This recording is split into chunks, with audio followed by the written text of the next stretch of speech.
caravan rebut. It's pretty light, so just past this wall is the desert, huh? Oh, wow. Paimon remembers hearing people call this the Wall of Samiel. It's made to block sandstorms from the outside. Oh, if it's this tall, it's gotta be the divine work of Greater Lord Rukkhadevata, right?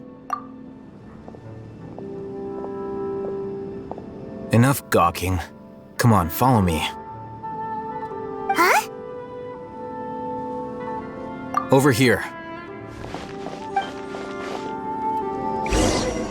Oh, Hatham went that way! Let's hurry up and follow him. Wonder what he's up to. What should I sell after I've done this much?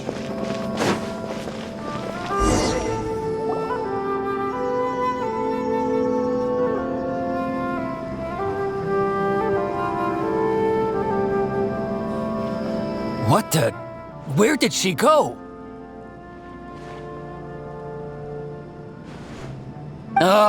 How did we lose them? They were just here a second. More Aramite mercenaries?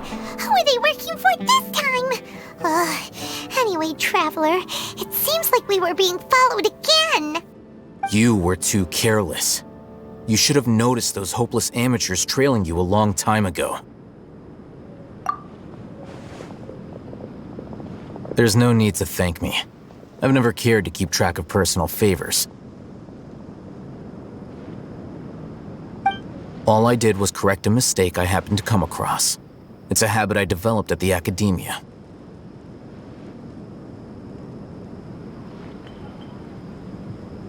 You really gave Paimon a scare, Al-Hatham. We never thought we'd run into you here. Last time we met at Port Ormos, didn't you say you were going back to the academia?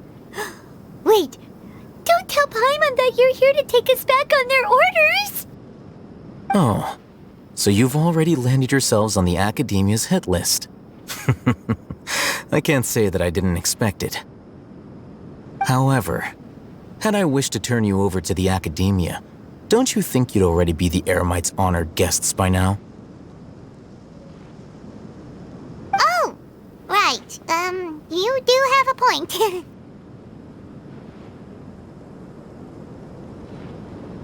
I have no interest in running errands for that project. As a scholar, I've always belonged to the camp that promotes researcher autonomy. And these days, you're more fascinating than anything the sages can offer. Not quite. To tell you the truth, I'm still investigating the Divine Knowledge Capsule. Unfortunately, everyone says the capsule originated in the desert and was eventually moved to Port Ormos. If I am to get to the bottom of this, I must understand how the capsule first came to be. Which brings me back to you and why you're so interesting. The leader of Ain al-Ahmar used the Divine Knowledge Capsule right in front of you, and upon seeing him, your expression became perplexed, and you were lost in thought for quite some time. To have that kind of reaction, I think you must have realized something. Al-Hatham, you really have a ridiculous eye for detail. What kind of person even notices or remembers stuff like that? So that's your answer. Well, I do work for the academia after all. But that does prove you do have some undisclosed information about the Divine Knowledge Capsule. No matter. Rather than simply learning the answers from you, I'd still prefer to investigate on my own. Speaking of, you two are also headed to the desert? That's right! We have the same plan as you! But we don't really have any concrete goals at the moment. Then I'd suggest starting with Aru Village. It's the largest settlement in the desert, so it'll probably have more resources and intel than anywhere else. It's always better to travel with someone you know. Let's go!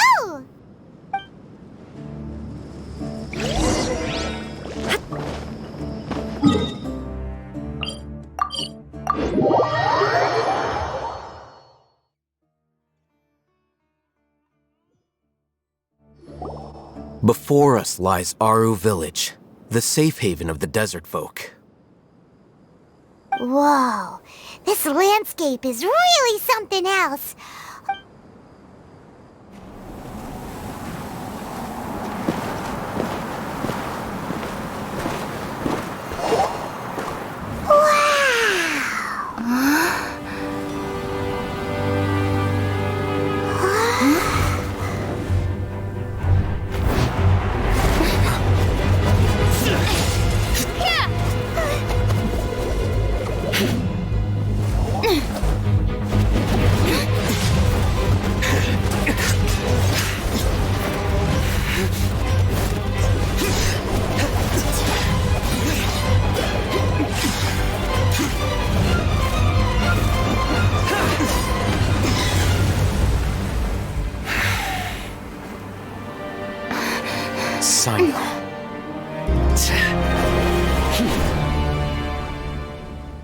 Unless my memory fails me, we have barely spoken 2 words to each other before now at the Academia.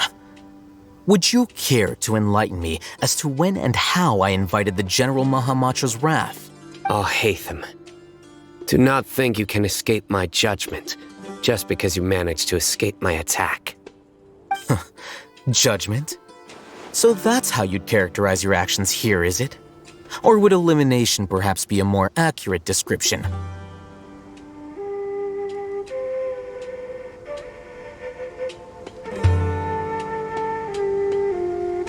Had I used my full strength, not even this traveler would have been able to stop me. Though styled like an assassination, I sought only to ensure that my target would be unable to flee or resist. Standard practice for the Matra, as well you know. Seemed to me more like your own personal touch. Who is that, Alhaitham? Did you call him General Mahamatra? Yes. General Mahamatra Sino, head of all the Matra at the Academia. He's a formidable hunter, and the ultimate nightmare for any who have committed academic crimes. You seem to have placed a lot of trust in Alhaitham, to the point of blocking an attack for him. If I were you, I'd never choose to side with him. I wouldn't believe a single word that comes out of his mouth. I have been pursuing this scribe for a long time. I urge you, stand back and do not seek to defend him any longer. Otherwise, there will be consequences. Has Alhaitham done something wrong? Paimon doesn't think he's as bad as you've made him out to be. I won't waste my breath explaining things. Alhaitham, I saw it during our fight. Take it out. The divine knowledge capsule you're hiding on your person. Unless you want me to retrieve it for myself. Very perceptive of you. Nothing escapes a Matra's senses. Wait! The divine knowledge capsule? Didn't it fall into the Matra's hands in Port Ormos? No wonder you speak with such confidence, Sino. But I must admit, I'm very curious. What does this capsule mean to you? And why, as General Mahamatra of the Academia, are you all alone in the desert? As far as I'm aware, the other Matra have been speculating about your disappearance. Have you been given a mission that's, let's say, morally dubious? If I was the real target of your mission, what was stopping you from simply using your authority and resources to judge me within the walls of the Academia? I should have known you'd be difficult to deal with. You two! Ugh! What should we do, Traveler? Paimon feels like we can't trust either of them! Well, look at you two, acting all tough and self-righteous over there. Wait, Dia?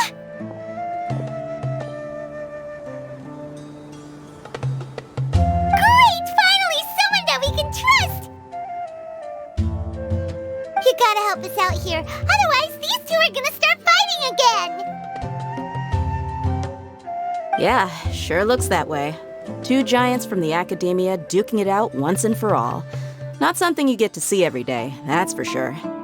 Listen, I know you academic types love to fill up your big brains with self-righteous morality and lord your empty rules and virtues over each other. But how dare you bring your petty disputes into the safe haven of Aru Village? It seems like someone's gonna have to beat some sense into your thick skulls until you finally learn to respect these grounds.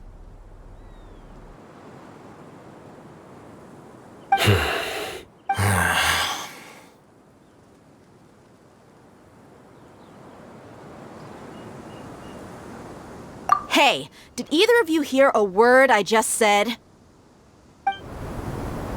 Whoa, what's going on? Which... Another sandstorm? What's up with these recently? Hey! All of you, over here, quickly! We have to take cover! Someone's calling for us! Oh, this wind is too strong! What? That sounded like Candace. Come on, you two. Jeez, are all of you academia folks such hard work? Move it! All right, stop yelling.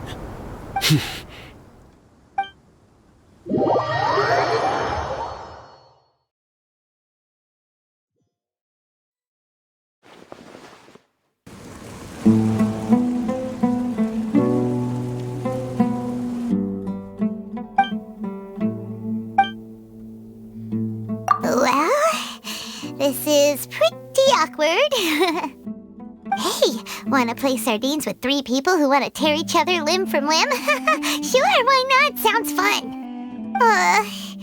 The air is so thick and heavy. Paimon can hardly keep floating anymore. My sincere apologies, everyone. This is the home of our village chief. I will have to ask you to make do with this small room until the sandstorm dies down. Please, let me introduce myself. I am Candace, protector of Aru Village. Our savior has come at last! Nice to meet you, Candace. The name's Paimon. Thank you so much for helping us. There's no need to thank me. It's only right to help each other when the weather gets rough. Wow, she's so gentle and caring, like a nice older sister. Unlike those guys over there. All right. Now that we're all better acquainted, we should return to the topic at hand. As a guardian charged with the responsibility to protect my fellow villagers from harm, I was observing your conflict from afar, even before the sandstorm started. And now that you have set foot within Aru Village itself, it is all the more my responsibility to make absolutely sure that you pose no threat whatsoever to us.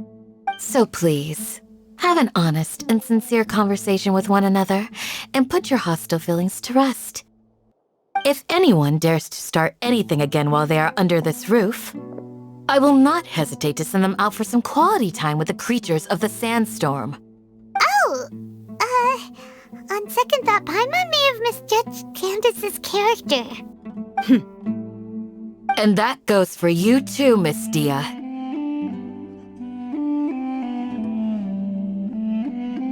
Do I make myself clear?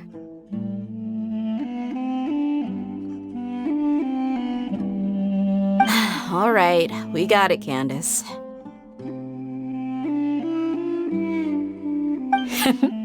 That's what I like to hear. So, which of you will begin? I was supposed to be a mediator, but I might have gotten a little too involved just now. Anyway, one of those two should probably start talking. Wait, that was you trying to be a mediator? I have nothing to hide, so there's no shame in explaining myself. While Al-Haytham wasn't wrong about the other Matra not knowing my whereabouts, it's not because I've been assigned a morally dubious mission. Rather, I've chosen to exile myself. Huh? Exile yourself? A little while ago, I discovered that there was data missing in the Academia's project planning and development files. What little they did report clearly did not match the project's actual progress. As General Mahamatra, I had the responsibility and authority to request an audit. However, to my surprise, the person responsible for the erroneous data was none other than Grand Sage Azar himself. I tried to investigate the issue myself before submitting a formal audit request, but I soon found that all leads and potential pieces of incriminating evidence were carefully concealed from me. I began to realize that they were cautious of me from the very beginning. Unsurprisingly, the Grand Sage rejected my audit request as soon as the submission reached his desk. He even said to me, "The power of the General Mahamatra is granted by the sages. You have no right to judge us." So they really are up to no good. I realized then that to the Grand Sage, the Matra are nothing more than tools for the sages to assert and maintain their control over knowledge. The vows that we took, the principles that we strive to uphold, they are meaningless to the academia of today. I believed it would be wise to flee the academia before the sages had a chance to take action against me. This way, they can no longer see nor predict my actions. I will never give up on this investigation. There's no need for someone else to give me power or authority. Once I find the truth, I will administer judgment by my own name. Sino seems to have the same goal as us. We're all investigating the sages. Plus, now that he's no longer the General Mahamatra, he somehow feels a lot less scary. Well, Sino, if that's your story, then why did you see Al-Haytham as a target? When I was investigating the matter in the academia, I overheard a conversation between Al-Haytham and a sage.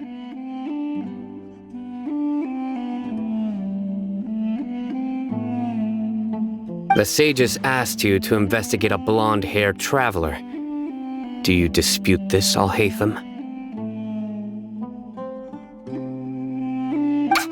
What? Like many parts of the project, this assignment was undocumented. Now throw in your suspicious behavior with the Divine Knowledge Capsule, and I think we deserve an explanation. Yes. I was indeed tasked with investigating the traveler. After all, the promised reward was so great that hardly any scholar could have refused. The sage told me, once you've completed this assignment, I can give you a glimpse of divine knowledge. A most enticing offer. Unfortunately, those academics don't know me at all. Their words contained one key piece of information, namely that divine knowledge indeed exists. That gave me all I needed to know. From my perspective, the sages are far from trustworthy. Think about it. Isn't it a little strange they're so willing to share divine knowledge with anyone, even as a reward? So, I began my own investigation following the lead of the Divine Knowledge Capsule. In the end, I realized my wisdom in committing to this rather than collaborating with the sages. Had I been less guarded, I probably would have ended up like that Ain al-Ahmar mercenary, incapable of remaining sane for long enough to hold a conversation.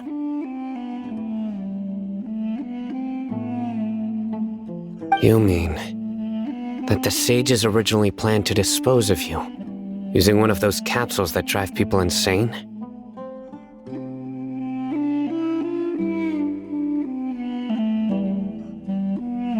I'd already given up on the assignment by then.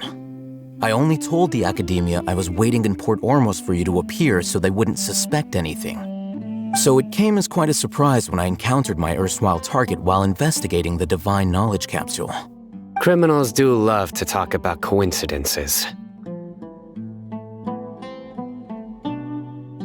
Even though I ran into the Traveler by chance, I had no intention of providing assistance to the academia. Also, you should remember, You were the ones who decided to follow me and strike up a conversation after I left that tavern.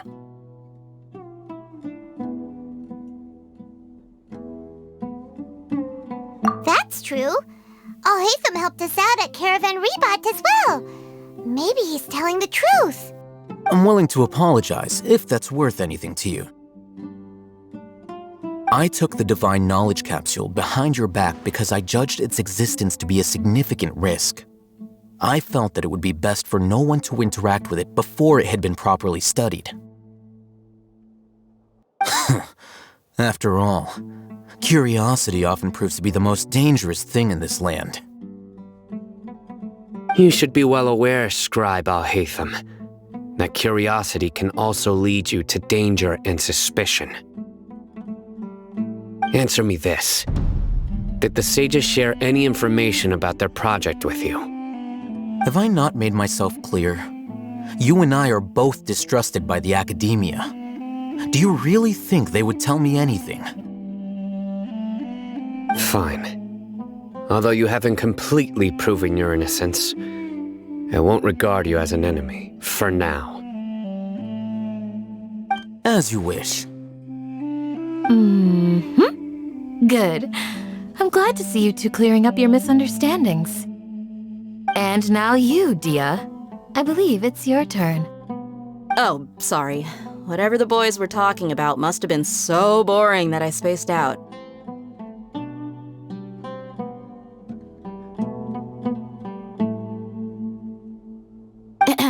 My situation is pretty straightforward.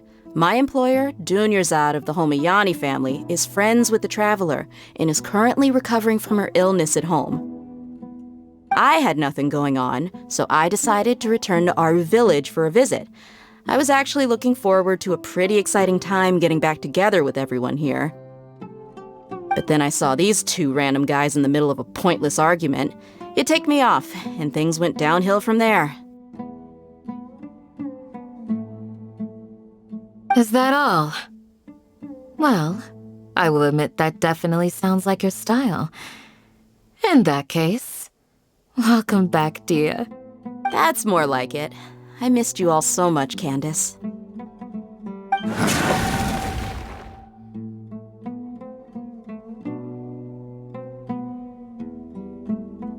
Whoa! What was that sound? No need to worry. Now that you're no longer at each other's throats, please make yourselves at home. I'll take a quick trip outside to clear out some of those creatures in the sandstorm. Creatures? In the sandstorm? Are you sure you don't want some backup? Fighting in a sandstorm is not for the faint-hearted. Anyone without extensive training in these conditions is at a disadvantage. You needn't worry. Yeah, just leave them to Candace. Don't worry, she's as tough as they come.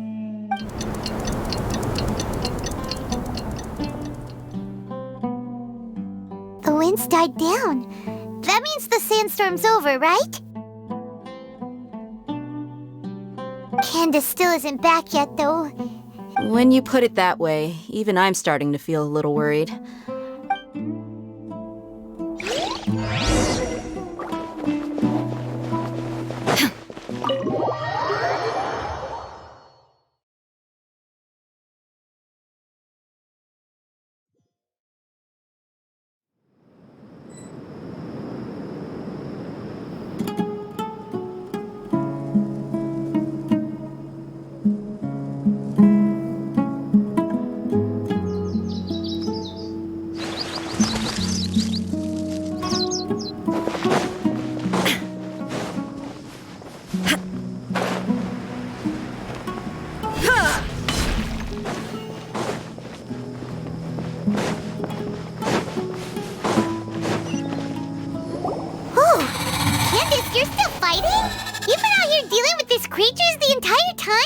Yes. They just keep coming in waves. I've lost count of how many I've defeated. Before I realized it, even the sandstorm had stopped. Here comes another wave! Leave this round to us. I got interrupted earlier, but now I have something to take my anger out on. It's been quite a while since I've seen the Flame Mane in action. I'll be sure to put on a good show. Let's go! There is no escape. Our bond is strong! Stay put! Lightning terrified! As one with winged... Here comes another wave! When are they ever gonna let up? The creature stopped appearing. Was that the last of them? What we fought just now was probably the aftermath of the sandstorm. So we should be safe for the time being. Well fought, everyone. No injuries, I hope. Huh? Who are you? Ah, my apologies. I haven't had a chance to greet you yet. I had my hands full taking care of the village's elderly and children. I am the chief of Aru Village. Everyone usually calls me Uncle Anpu. Sir, I am also originally from the desert, but I have not been back for some time now. I can't say they've always been common, but recently the storms have become increasingly severe. And besides sandstorms, we also occasionally get earthquakes. According to an investigator who stayed in the village a while ago, these unusual natural phenomena are related to the withering of Irminsul. Another effect of Irminsul's withering. So, Irminsul's withering causes withering zones in the forest, and sandstorms and earthquakes here in the desert? Everything in the natural world is inextricably connected to Irminsul. These regional symptoms can indeed be a reflection of Irminsul's present state. Everyone in Aru Village needs to take good care of themselves. Speaking of which, why haven't I seen a single village keeper since I got here? Village keeper? Who are they? Village guards like Candace? Does your curiosity know no bounds? Village Keeper is how Aru Village refers to mad scholars exiled here by the academia. Most of them are scholars who lost their sanity after a period of training in the Avidia forest. The academia believes that their crazed mutterings may have a negative effect on the psyches of other scholars. So, they're forcibly exiled to the desert. Alas, that's exactly what we've been trying to investigate. One by one, the village keepers have been mysteriously disappearing without a trace. But no one in the village has ever seen them leave. If you're planning to stay around the village for the next few days, I'd appreciate it if you could keep an eye out for them. I've had encounters with those people in the past. I'll see what I can do to help. The Matra are the ones responsible for their exile. Now that you're no longer with them, are you trying to alleviate your guilt and atone for your past sins? I'm fascinated by how you think. Mock me if you will, but if you are guilty, I will eliminate you, regardless of my position or identity. Oh, you're the former General Mahamatra. You must be an expert in these kinds of investigations. Thank you for your help. Is it because you're reminded of Hypatia? Oh, these poor scholars. First they lose their sanity, now this! We need to help get them back home safe but is it really a good idea to tag along with Sino? You seem like you really don't trust him. I'll be grateful for the assistance. No doubt you will do a better job than some of my former subordinates. Let's start by finding a spot to share what we know so far.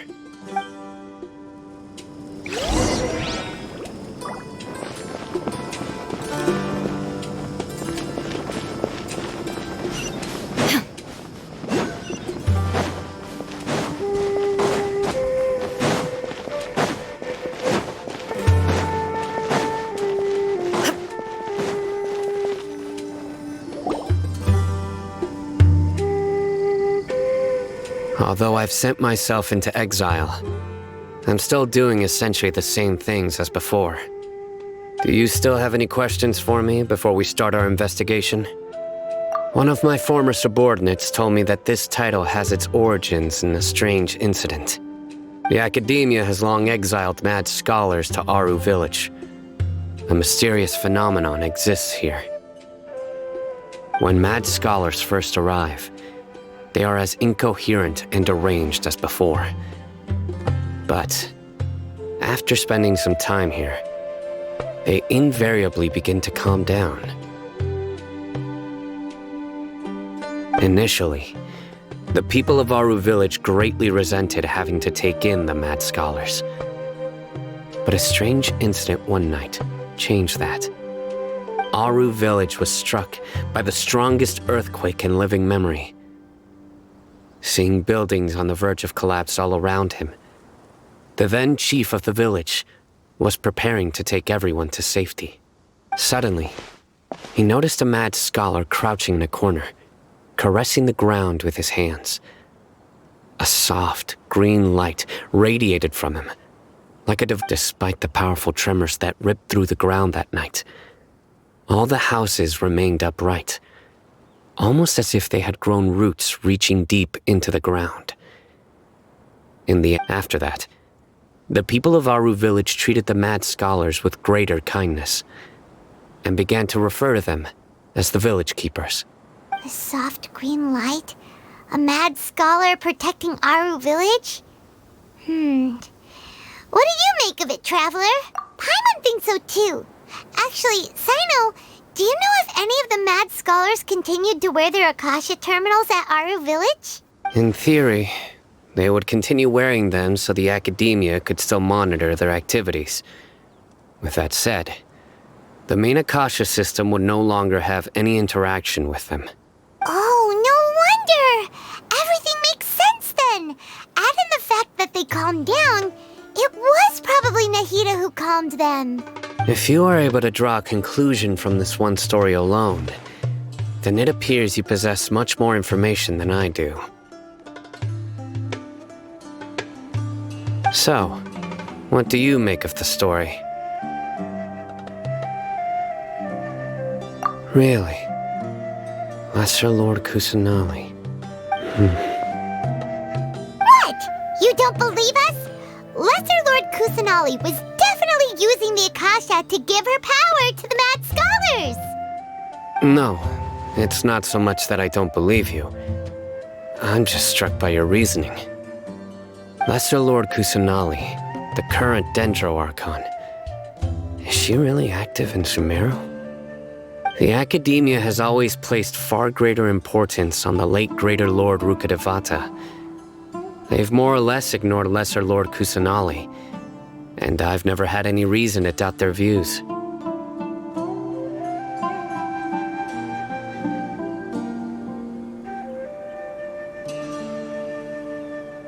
In addition, I've never heard any stories about Lesser Lord Kusanali and her deeds.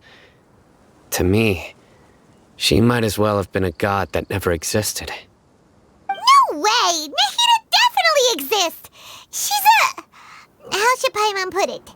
She's a good Archon who's kind and wise, even if she says weird stuff sometimes. I've spent many years interrogating criminals, so I can easily tell when someone is lying. Good! Then you should know that we're telling the truth. That look in your eyes. I've never seen that from a liar. You two really must have met Lesser Lord Kusanali. How can this be? To think, our Archon has been amongst us this entire time. Alright, now it's our turn to put our skills to good use for this investigation. But easier said than done, especially since we don't have any leads. Maybe we can start by knocking on some doors. Excuse me, are you here to help me find my grandpa? Huh? Who are you? By the sounds of it, a resident of this village. My name is Isak. You'll help me find my grandpa, right? Is your grandpa a mad scholar? Hey, don't say that. Grandpa is just Grandpa. Why do you have to call him that? It's not like he's a bad person or anything. The person you're referring to is not a local. Yet you are. Why do you call him Grandpa? Grandpa is just Grandpa. He's my family. I heard everything you said to the village chief. Please, you gotta take me with you. I want to find my grandpa. I swear I'll help. I won't be a nuisance. Ah, so you're the one who was eavesdropping on us around the village chief's house. I was planning to go out and take care of whoever it was, but I had a vague feeling that they didn't harbor any ill intent. Whoa. Ethan wasn't kidding about Matra having sharp senses. Sino, he's just a kid. All he wants is to find his grandpa. Sorry. I was only listening in because I wanted to know where Grandpa went. Honest. If you don't believe me, you can ask Miss Candace. All right. But first, let's confirm the facts with Candace.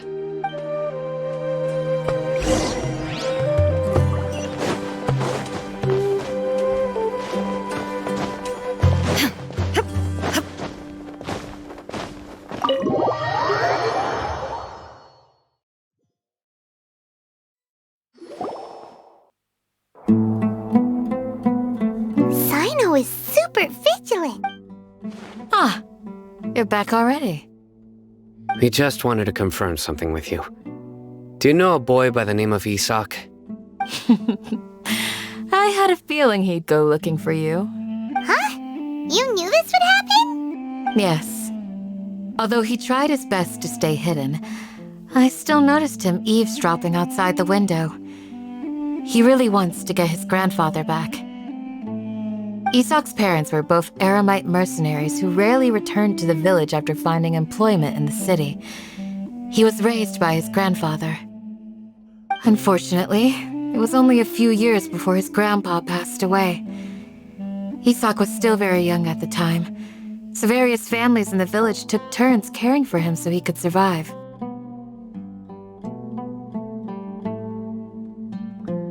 Later, an elderly mad scholar arrived at the village. Isak thought the scholar bore a striking resemblance to his grandfather, and thus often spied on the man. However, the scholar was unkempt in appearance and incoherent in speech. Although Isak referred to the man as his grandpa, he was afraid and didn't dare to approach him.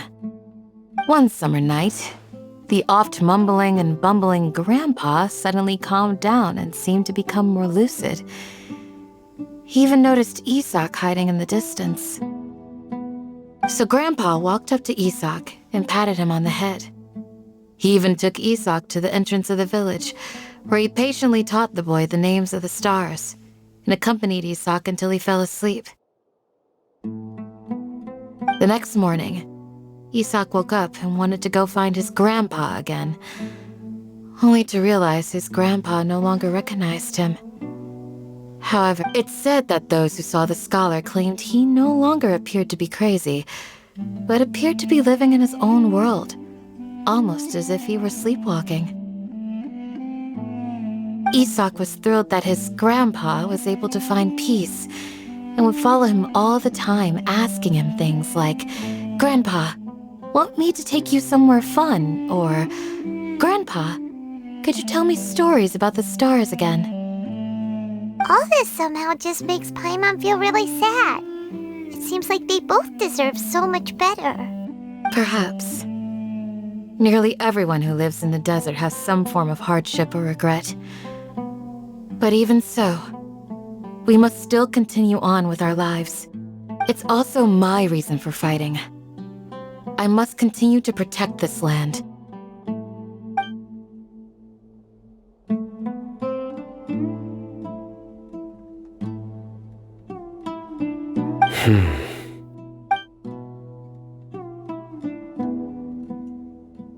Maybe the people have always had a considerate God watching over them.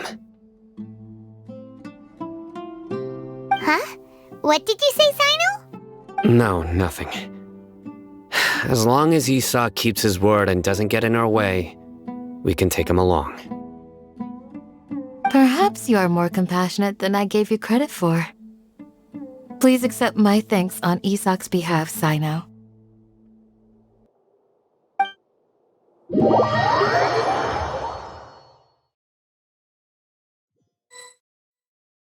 Hey, Isak! Oh, it's you guys! We've cleared everything up. Let's go find your grandpa. Really?